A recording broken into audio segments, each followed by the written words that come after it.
Bismillahirrahmanirrahim. Ini menarik sekali. Kemarin saya sudah menyampaikan beberapa hal mengenai sholat Jumat. Apalagi di tengah kondisi seperti ini.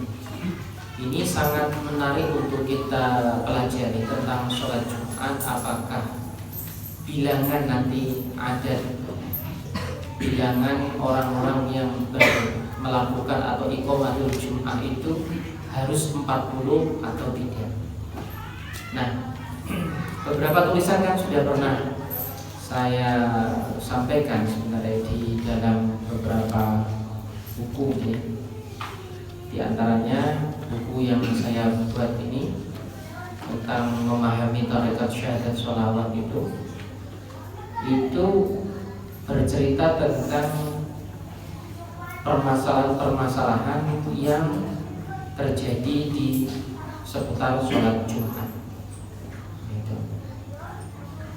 Yang diantaranya ada ta'addudul Jumat atau bilangan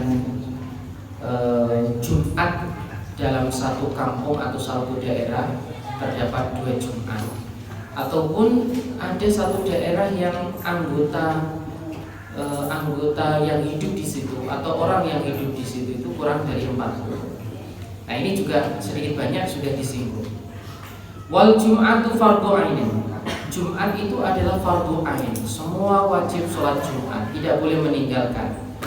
Laki-laki, merdeka, mukim, baligh itu wajib sholat Jumat. Ada yang wajib sholat Jumat, ada yang iqamatul Jumat.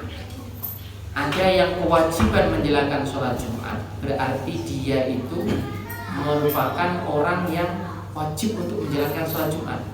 Ada yang kewajibannya itu iqamah, mendirikan Jumat itu sendiri. Beda. Jadi contohnya, ono wong sing wajib nglakoni sholat Jumat, tapi fungsinya itu lebih pada untuk dirinya sendiri, tidak kepada iqamah. Ada tipe orang yang iqamah, dengan adanya orang tersebut maka sempurnalah 40 orang. Jadi kalau hanya wajib, dia tidak bagian dari 40 orang. Kalau dia iqamah, dia bagian dari 40 orang. Nah, ada kewajiban iqamah, ada kewajiban yang sifatnya pribadi. Dan idza kanu arba'ina, ketika seseorang atau ketika sebuah kelompok atau sebuah kampung, sebuah komunitas itu terdiri dari 40 orang, maka wajib mendirikan sholat Jumat. Setiap orang hukumnya fardhu ain. Lalu 40 orang itu bagaimana? Yang pertama, zakaron, orang laki-laki. Laki-laki yang bisa bagian dari 40 orang yang masuk ke dalam sholat Jumat. Yang kedua,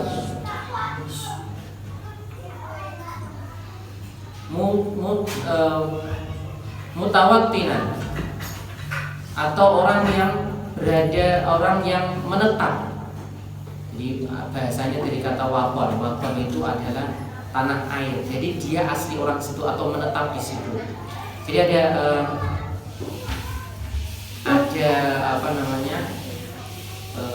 mukim, ada orang yang menetap. Kalau mukim itu sebenarnya gini, makanya perbedaan Pak Jokowi mengatakan ada yang mudik, ada yang pulang kampung, itu beda. Kalau mudik, dia itu asli memang orang Jakarta. Kemudian dia mudik kampung. Kalau pulang kampung, dia itu orang kampung yang bekerja di Jakarta, posisinya menjadi mukim, bukan mustautinin atau orang yang yang asli ber-KTP sana. Itu tidak, berbeda. Nanti berbeda. Nah, dengan demikian, bagaimana orang yang terhitung sebagai orang yang 40 orang ini, terhitung bagian dari 40 orang ini, maka mustautinin, orang tersebut harus berada di daerah itu. Bukan, atau bahasa gampangnya deh, dia KTP situ, gampangnya. Tapi belum tentu KTP juga, karena terkadang orang KTP-nya belum berubah, tapi dia memang sudah merupakan penduduk tetap. Bahasa yang paling enak itu ada penduduk tetap, ada yang penduduk tidak tetap. Nah, penduduk tetap itu mustautinin itu tadi. Kalau penduduk tidak tetap berarti dia mukimin. Jadi sekali lagi, kategori mutawattinin itu adalah kategori orang yang bukan mukimin. Perbedaan antara mutawattinin itu adalah orang yang menetap kehidupannya, rumah tangganya memang di situ. Itu mutawattinin atau mustautinin. Mutawattinin. Kalau orang yang mukimin, dia itu adalah penduduk sementara yang tinggal di situ. Seperti orang yang bekerja di Jakarta, aslinya orang Kudus, atau orang yang merantau, itu mukimin, bukan mutawattinin. Seperti kalian posisinya berarti apa? Mukimin, bukan mutawattinin atau mustautinin. Nah, jadi yang dihitung 40 orang itu adalah mutawattinin. Lalu apakah harus 40 orang? Kalau qaul jadidnya Imam Syafi'i itu 40 orang. Itu. Kalau qaul qadimnya Imam Syafi'i masih 4 orang. Masih 4 orang. Nah, berbeda. Ketika Imam Syafi'i dulu qaul qadim masih tinggal di kampung, belum banyak orang, maka beliau memutuskan cukup dengan 4 orang. Begitu beliau pindah di kota, Imam Syafi'i kemudian membuat qaul baru bahwa sholat Jumat itu wajib 40 orang. Jadi qaul qadimnya Imam Syafi'i itu 4 orang, qaul jadidnya Imam Syafi'i itu adalah 40 orang. Itu perbedaannya. Lalu apakah harus menggunakan qaul jadid terus? Nah, dalam hal ini terkadang qaul qadim itu lebih tepat untuk kondisi dan situasi tertentu. Seperti misalnya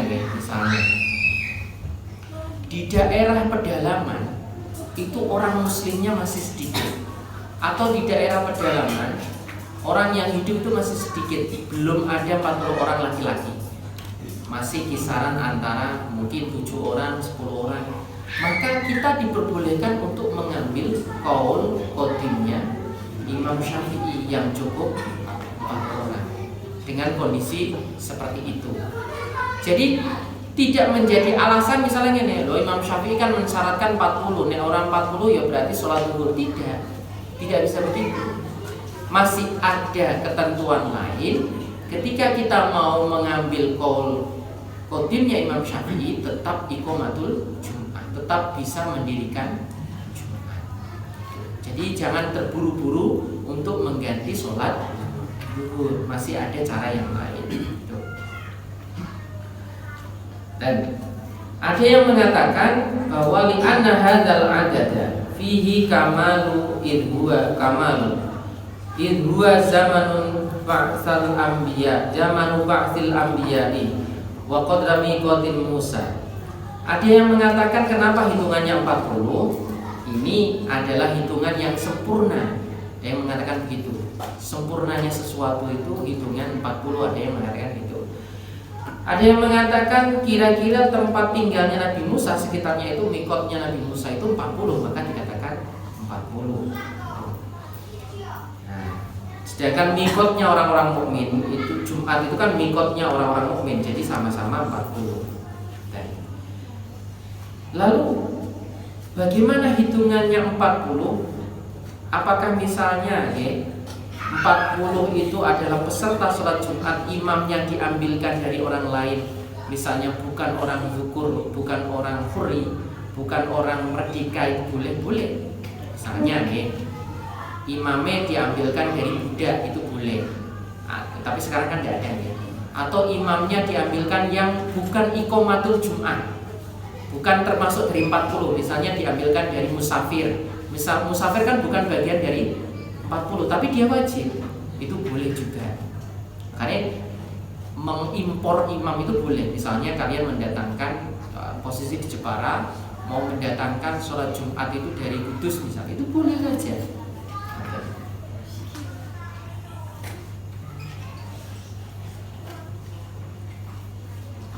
Ataupun anak kecil yang sah sholatnya itu juga boleh. Jadi imam anak kecil itu sah sholatnya juga boleh. Dan kemudian fi abniyatin, sholat Jumat itu harus berada di abniyah, tapi tidak harus masjid. Sekali lagi, fi abniyah, di dalam sebuah bangunan. Sholat Jumat itu cukup di sebuah bangunan, abniyati baladin, atau kampung. Jadi ada sebuah bangunan di dalam kampung atau sebuah bangunan di dalam negara, itu boleh. Walau min usbin, walaupun dari kayu,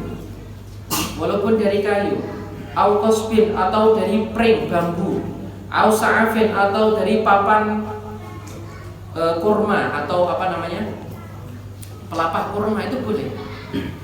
Itu bisa dikatakan abniyah.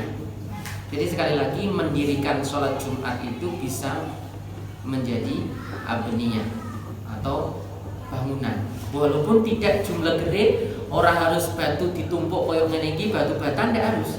Misalnya abniyah itu hanya bambu yang disusun sedemikian rupa, atau biasanya tengah sawah itu gubuk, itu juga boleh, itu termasuk abniyah. Itu ada ceritanya. Kalau tidak salah Kiai Ibnu Sirin pernah cerita ke saya, itu dulu Yai Khozin itu pernah mengajak santrinya untuk pergi ke sawah. Sawahnya itu ya masih sekitar Munjul juga, tapi jauh gitu. Karena berangkatnya itu setelah adzan subuh, maka beliau berangkat tetap kewajiban untuk iqamatul Jum'ah, tetap kewajiban untuk mendirikan Jumat, karena bepergiannya itu setelah sholat subuh. Kemudian sampai di sebuah sawah di sana, itu beliau hanya ditemani oleh santri-santrinya tidak lebih dari 10 orang, sama orang-orang kampung, tidak lebih dari 10 orang. Kemudian setelah itu sholat waktu zuhur sudah berkumandang, sholat Jumat mau dilaksanakan. Beliau itu kemudian mencari semacam nikwo abniyah, yaitu gubuk-gubuk nikwo, untuk digunakan sholat Jumat di situ. Karena kalau mau kembali ke kampung itu sangat jauh, tidak memungkinkan. Tapi tetap iqamatul Jumat, maka dilaksanakan walaupun kurang dari 10 orang, kurang dari 40 orang, tetap bisa dilaksanakan dengan mengambil qaul khotimnya Imam Syafi'i, dan dilaksanakan di abniyah. Tidak boleh di pematang sawah, tidak boleh, tapi tetap dilaksanakan di abniyah, walaupun abniyahnya itu adalah berupa gubuk. Makanya sangat menarik ketika ada sebuah pendapat yang mengatakan masjid itu, masjid yang masjid wakaf masjid atau masjid yang kita tempati, kalau diniati sebuah bangunan yang yang permanen, bangunan yang permanen itu diniati menjadi masjid tanpa niat sebagai tanahnya, maka itu sah. Contoh misalnya ada sebuah gubuk atau sebuah gazebo sing saiki kan terbuat dari glugu itu, ya. Glugu yang besar-besar itu, gazebo itu. Terus kita niati ini adalah, aku niat gazebo ini saya niat dijadikan menjadi masjid tanpa tanah. Itu kan sudah abniyah itu. Saya niat ini tak jadikan masjid, maka hukum gazebo itu menjadi masjid. Orang hadas tidak boleh masuk, orang haid tidak boleh masuk, dan seterusnya tidak boleh masuk. Itu hukumnya seperti gubuk. Nah, ketika kita mau iktikaf itu pun boleh. Lalu bagaimana jika rusak? Apakah hukumnya berlaku masjid? Ya sudah tidak. Itu boleh. Sampean pada di rumah Budi, ya, sampean boleh membuat sebuah gazebo diniati sebagai masjid. Jadi sampean nggak perlu iktikaf no masjid gede, nggak perlu. Iktikaf no kono itu sudah bisa. Syaratnya mau harus ada bahasa permanennya. Lalu bagaimana kita supaya permanen itu? Ya dilem pakai anu aja, supaya nancep neng tanah, dilem pakai semen, ditanam di semen atau ditancap, itu sudah permanen, dan itu boleh seperti itu. Tapi nanti orang haid, orang nifas dan seterusnya itu tidak boleh di situ, nanti perlu berlaku hukum masjid. Nah, kita kembali ke tadi bahwa sholat Jumat itu tidak harus berupa masjid, tapi sebuah bangunan. Yang penting sebuah bangunan, bukan lapangan gitu. Wa kama tajibu alal mutawattinin binawi baladin tujabu alaman musafirin nawa al-iqamata indahum arba'ata ayamin sohahir. Begitu juga wajibnya bagi orang yang mutawattinin itu berlaku bagi orang yang niat dia akan menetap di situ selama lebih dari 4 hari, maka wajib untuk iqamatul Jum'ah. Dia tidak hanya, jadi begini, berarti kalau orang yang sudah tidak mukimin, ngene gampangannya ngene. Nek aku memahami gini, kalau kita menetap lebih dari 4 hari, maka kewajiban kita itu sebagaimana kewajiban mutawattinin, tidak lagi sebagai musafir. Kalau musafir kan masih diperbolehkan untuk mengganti sholat Jumat diganti dengan zuhur. Tapi kalau 4 hari, melebihi dari 4 hari, walaupun hanya sekedar niat toh, itu sudah jadi. Contoh misalnya, sampean dari rumah hari Kamis, perjalanan jauh sampai di sini hari Jumat. Rencananya sampean mondok di sini. Rencana mondok di sini itu berapa lama sih? Ya lama, berarti 1 bulan katakan gitu baru balik. Niat kalau di dalam hati itu melebihi 4 hari, maka itu hukumnya sebagaimana mutawattinin untuk mendirikan sholat Jumat. Kewajibannya sebagaimana mutawattinin mendirikan sholat Jumat. Jadi di sini kita sebutkan ada 6 tipe orang sholat Jumat. Ya, ada 6 tipe orang sholat Jumat. Yang pertama, mantal zamahu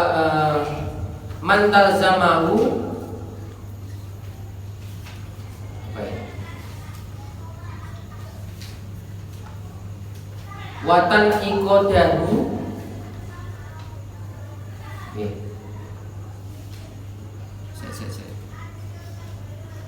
Mantal zamuhu watan ikoduhu bihi watasihu minhu.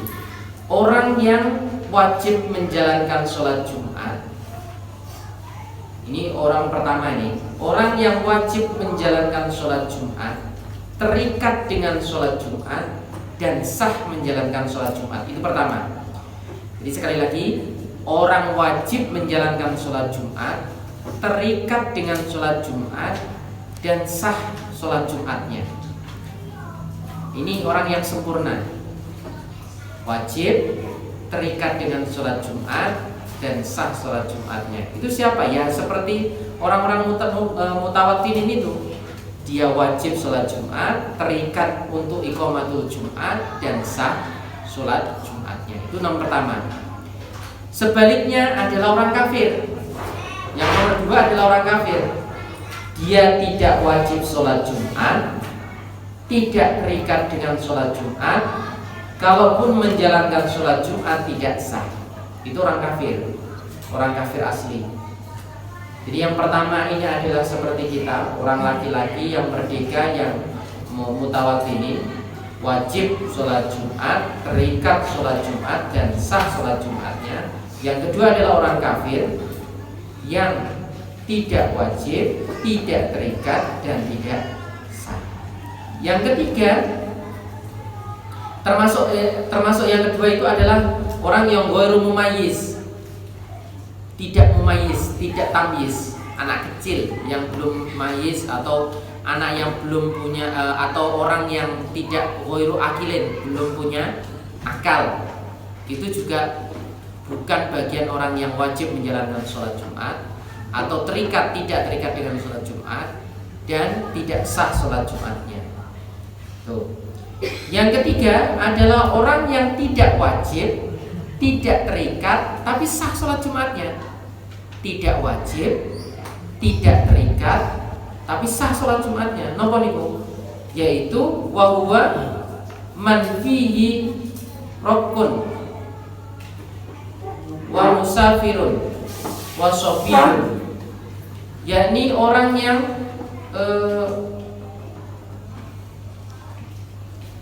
seorang hamba, seorang musafir atau anak kecil, wa mru'atun atau perempuan, wa man la yasma' an-nidaa atau orang yang tidak mendengarkan adzan. Jadi yang ketiga ini tidak wajib, tidak terikat tapi sah sholat Jumatnya. Contohnya adalah budak. Budak itu tidak wajib sholat Jumat. Budak itu tidak terikat dengan sholat iqamatul Jumat. Dan budak itu sah ketika menjalankan sholat Jumat. Atau musafir. Musafir itu tidak wajib, tidak terikat tapi sah. Atau anak kecil. Anak kecil itu tidak wajib, tidak terikat tapi sah. Atau perempuan itu tidak wajib, tidak terikat tapi sah. Ini misalnya orang wedok kok derek sholat Jumat sah. Dia tidak wajib, tidak terikat tapi sah. Ataupun orang yang tidak mendengarkan adzan. Jadi sangat jauh sekali orang-orang sampai krungu adzan. Jadi sampean nek misalnya hidup di daerah Sumatera atau Kalimantan atau Sulawesi ya, saya mau main ke jarake kene karo Mesito kono jarake jauh-jauhan. Jadi satu rumah itu harus diselingi karo hutan. Masjidnya no kono, no perapatan Mesito kono. Kira-kira krungu ta ora? Ada nih. Gak krungu. Gitu. Apalagi nih orang speaker, orang listrik, orang speaker.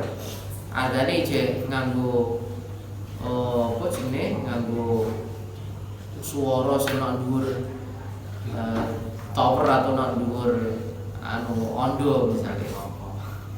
Kalau yang seperti itu tidak wajib. Tapi kalau misalnya dia pengen sholat Jumat, dia sah, boleh. Dia tidak wajib, tidak terikat tapi sah. Seperti itu. Tapi musafirnya nanti ada ketentuan loh ya. Musafirnya yang berangkatnya sebelum sholat subuh. Nek sesudah sholat subuh atau sesudah fajar menyingsing atau sesudah masuk waktu sholat subuh, maka tetap kewajiban menjalankan sholat Jumat. Itu yang ketiga. Yang keempat adalah orang yang la talzamuhu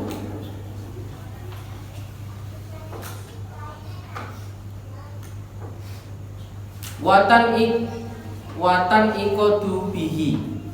Orang yang tidak wajib tapi dia terikat. Jadi yang keempat ini wonge ora wajib tapi terikat. Sapa iku? Wong sing ma'zur, yaitu orang yang punya uzur. dia tidak wajib tapi sebenarnya dia terikat. Seperti contohnya orang yang punya uzur karena sakit atau karena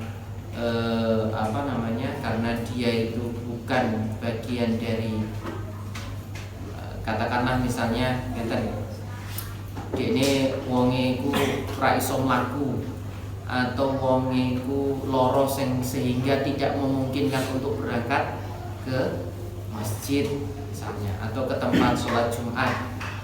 Ini sebenarnya dia tidak wajib karena posisinya dia punya masyakoh, punya ma'dzur, punya uzur sehingga tidak diwajibkan untuk menjalankan sholat Jumat. Tapi dia sebenarnya terikat. Kenapa?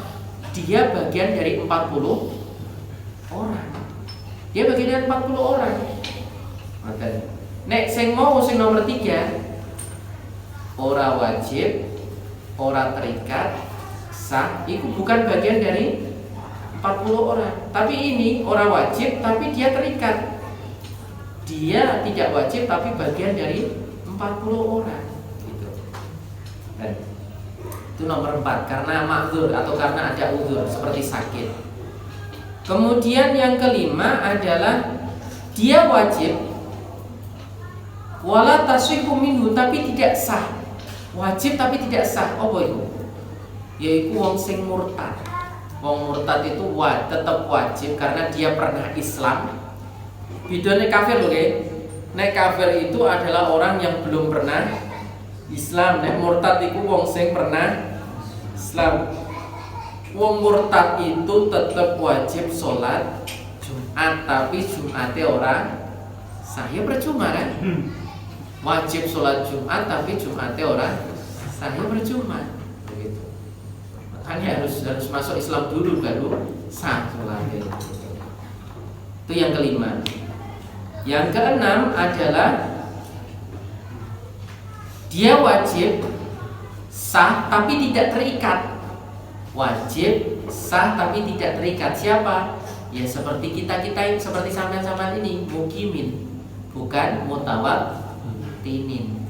Orang yang mukim bukan tanah kelahiran atau bukan orang yang menetap di sini, bukan asli orang sini atau menetap di sini atau KTP di sini, tapi sampean tinggal di sini, itu namanya mukimin. Itu sampean yang wajib ya sah tapi tidak terikat.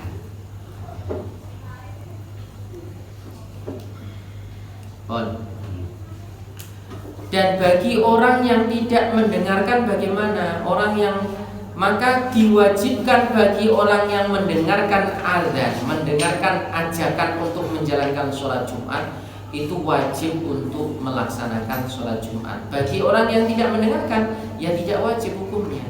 Tapi kalau misalnya mendirikan boleh tidak? Boleh. Mendirikan sholat sendiri boleh. Dengan syarat tadi memenuhi standar minimal. Kalau kita mau ngambil kaul khotimnya Imam Syafi'i, minimal adalah 4 orang. Terus jarak antara undang-undang atau undang-undangnya atau azannya satu tempat dengan tempat yang lain itu apa? Kira-kira adalah ketika ada suara yang kita bisa dengarkan dari pojok daerah ke pojok daerah yang lain. Kira-kira begitu. Ada yang mengatakan gini, suara kan nek saiki kan rodo tergantung speakernya. Semakin mahal maka jangkauannya semakin jauh misalnya, atau semakin tinggi jangkauannya semakin jauh. Kan saiki kan gitu. Lalu bagaimana? Ada yang mengatakan gini. Ada guru kami di Munjul itu ada yang mengatakan kira-kira antara satu daerah dengan daerah yang lain itu dipisah dengan pitik iku ora dolan ning daerah kono. Paham maksudnya? Jadi pitik iku ora bakal dolan rono ngono lho. Kaduan nek pitik dolan rono. Itu sudah tempat yang tidak dijangkau dengan suara adzan. Maka itu boleh didirikan sholat Jumat tersendiri. Itu ada yang mengatakan begitu. Jadi permasalahan dengan itu. Nanti ada permasalahan begini. Kalau andai kata ada 2 Jumat berdekatan dan sama-sama 2 Jumat, bahasanya itu autasbikuha Jumatun wa alla tuqribuha wa alla tidak diberdekatan dengan Jumat lain atau tidak didahului dengan Jumat lain. Itu salah satu syaratnya sholat Jumat begitu. Jadi andai kata ada satu daerah menjalankan ta'adudul Jumat, maka Jumat yang satu itu gugur. Kecuali, kemarin saya katakan kecuali apabila daerah tersebut tidak memungkinkan untuk menjalankan sholat Jumat menjadi satu. Bisa jadi karena tempatnya yang kurang atau terjadi perselisih. Bisa jadi karena seperti itu. Dan syarat sholat Jumat yang pertama adalah masuk waktu zuhur, harus berada di waktu zuhur. Yang kedua, harus didahului dengan 2 khutbah. Yang ketiga, harus didengarkan oleh 40 orang. Jadi andai kata ana wong 40, pas wong 40, ana wong siji sing ngantuk ora ngrungokno, iku Jumate rasa.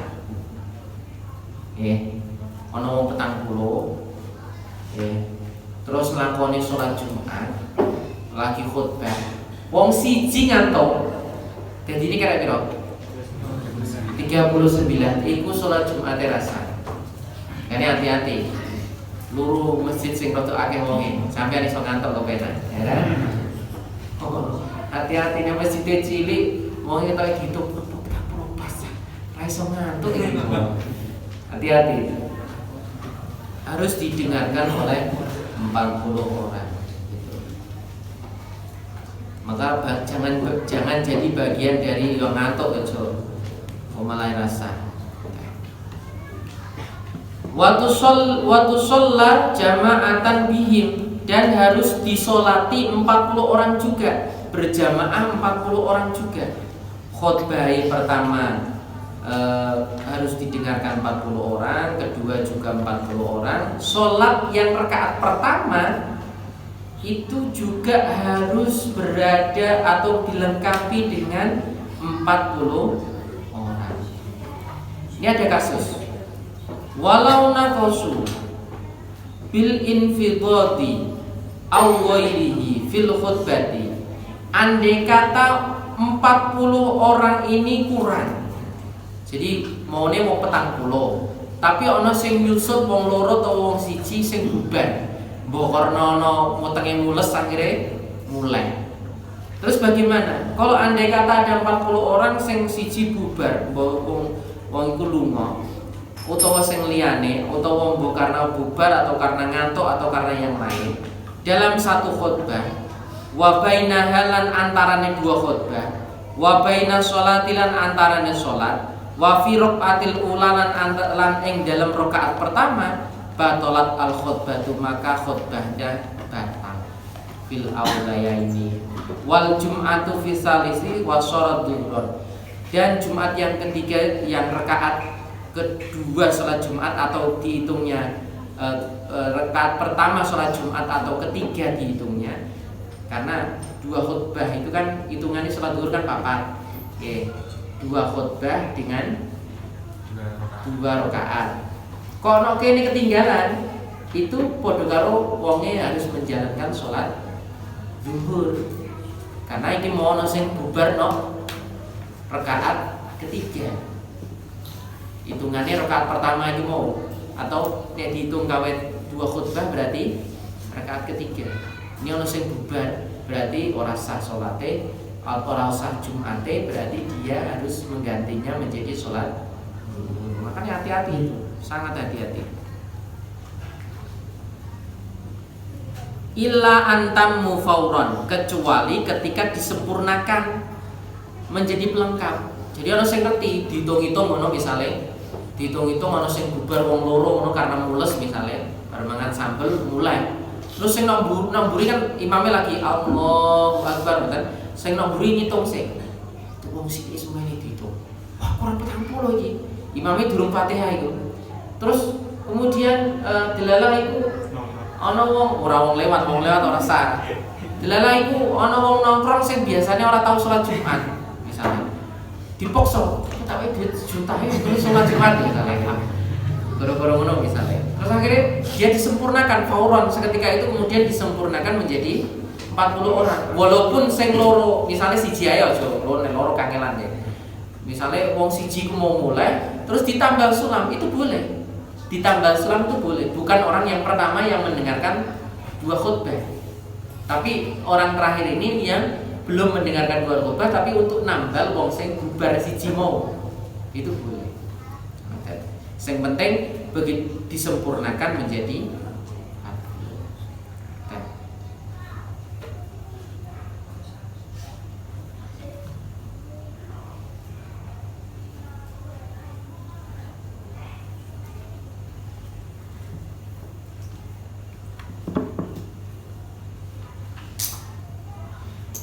Iku tambal sulame ketika wong iku iso nemokno Fatihah imam atau minimal rukuk sebelum tangi. Jadi misalnya ditambal sulame iku retine pas rukuk, minimal iku pas rukuk. Nek wis ngadeg intidal itu sudah enggak sah. Jadi harus diganti. Nah, kecuali lagi begini, sudah takbiratul ihram, Allahu Akbar, dan hitungannya sudah sempurna nih, semua sudah takbir 40 orang. Sing siji batal, terus lunga beda itu beda. Iki mau sedurunge takbire imam kemudian 3 Juli. Lah iki mau imame wis takbir wis 40 itu sudah sempurna, yang lain mengikuti. Kecuali nek seperti itu kasusnya. Dan wallahu a'lam.